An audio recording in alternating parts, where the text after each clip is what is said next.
How to divide black-eyed Susans.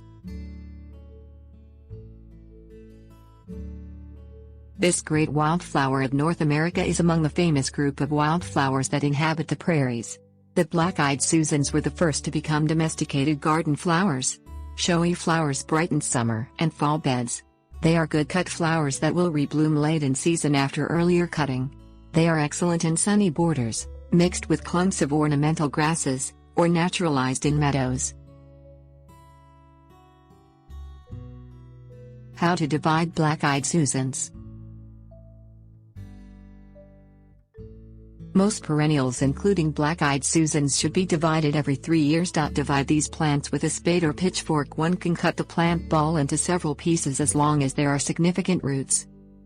Dig up the clump in the autumn, at least 30 days before the first frost. Remove any dead or woody material. Divide these plants with a spade or pitchfork. One can cut the plant ball into several pieces as long as there are significant roots. Dig a hole for each divided section in the new location. Be sure that each hole is larger than the root system of each division. Place a clump of black-eyed Susans in a newly dug hole. Cover the roots with soil. Be sure to press the soil down firmly in order to eliminate any air pockets. Water the black-eyed Susan thoroughly. Be sure to keep the divided plants watered only they are established. Tips. Warnings.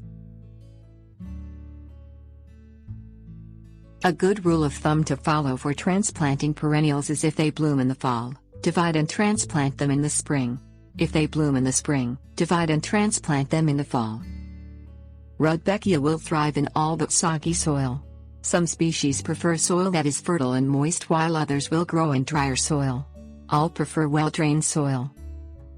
Rudbeckia like full sun and thrive when planted where they can get full sun all day. Rudbeckia have a long blooming period from early summer to frost. This makes them an invaluable addition to late summer garden. Deadheading or cutting back will encourage the plant to rebloom later in the season. Rudbeckia are bothered by the following pests: Asiatic garden beetle, crescent-marked lily aphid, flea hopper, four-line plant bug, fuller rose beetle, sawflies, stalk borer, two-spotted spider mites and whiteflies. Rudbeckia are susceptible to downy mildew, powdery mildew, rust, stem rot, wilt, aster yellow, and leaf spot alternaria, Cercospora, Colitotergium, Philosticta or Septoria spp.